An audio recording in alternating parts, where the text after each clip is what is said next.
Hey folks, how you doing? Somewhere is around 4 a.m. I was going to do some routing on guitar bodies out in the shed and actually some sanding and staining of a couple bodies, but there'd be no way for me to clean up afterwards because my water pipe is frozen coming up from the well, and it won't thaw until the temperature gets up to around 20, then the sun hits on the pipe a little bit. Kind of different way the water comes up to the house from the bottom of the big rock. So anyway, what I figured I'd do, because I'm bored, and Ginger's like got our own thing going on. A quick little thing on just the edges, the sharp edges on guitar necks.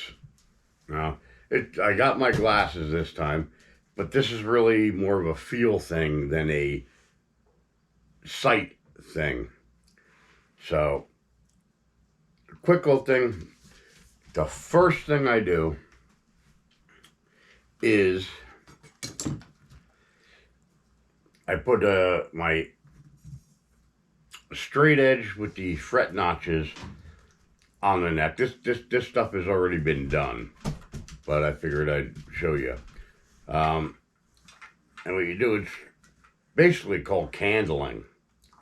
What you do is you put this on with the notches over the frets for your correct scale length and put it up to a light. And if you can see through any of the protrusions that go down to the actual fingerboard over the neck, well then that's a low spot on the neck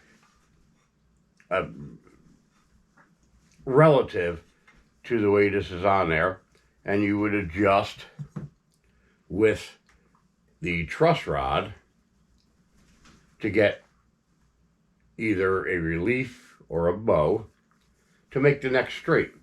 Like I said, this has already been done. Some necks will have the truss rod adjustment at the back.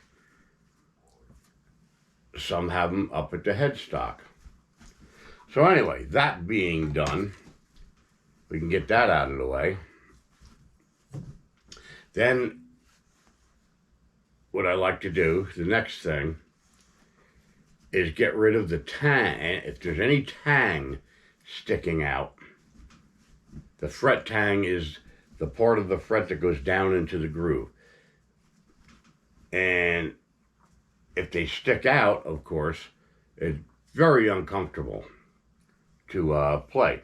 So what I like to do is I tape this with a very thin, like 1/8 inch painter's tape, just around so I don't scratch up the fingerboard itself. And this is the way I do it. I take the stone file type thing and just put it on like a 37 or 35 degree angle and get rid of those sharp edges on the fret tangs. And then, of course, what I'm going to do real quickly right now, because I haven't done it on this particular neck yet, is I got this little fret edge file from StuMac.com, which is very, very cool. It's got the file grit on both sides as well as the top, and then the bottom is a nice smooth surface so it won't mar or put any scratches in the fingerboard. And it's a very simple, quick thing, but makes a world of difference as far as the getting the neck to feel good. So anyway, what you do is you go on a down angle. Let me get so I can do this fast. Anyway, you take this shiny side, smooth side down toward the fingerboard, with an angle about like that, and when you push the file forward, round it over. So you're kind of, then repeat the opposite on the other side of that fret end. So I'm just going to blast this out here.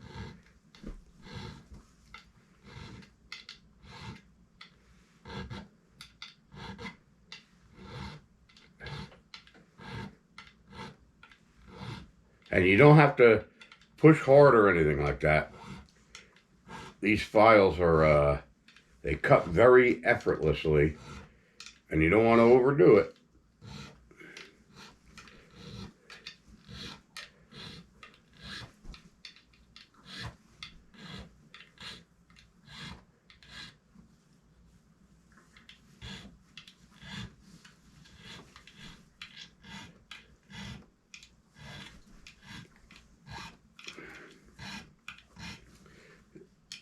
Boring, huh?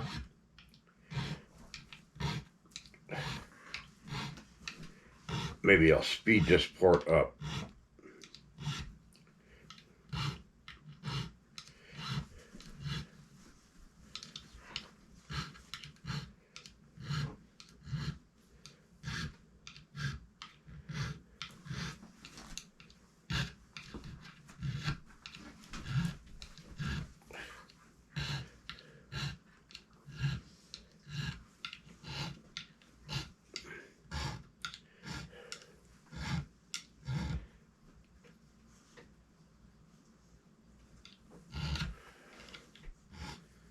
Okay, so that was one side.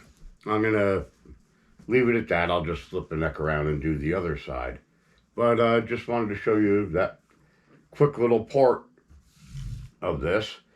Now, I do these 3 steps of the bow relief adjustment, the tang edges, and the fret ends before I level, crown, or polish the frets, because you don't want to be leveling the frets if if the neck doesn't have the right relief. If it's not a straight neck, say if there's a dip here, you level the frets, it's not going to work out right. So get the neck straight first.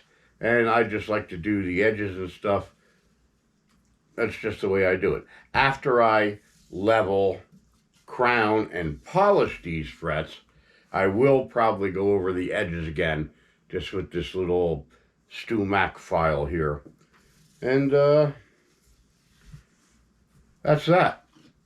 So, on behalf of me and Miss Crazy Hound over there, that's almost got my slipper ripped perfectly in half, like she ran it through a bandsaw.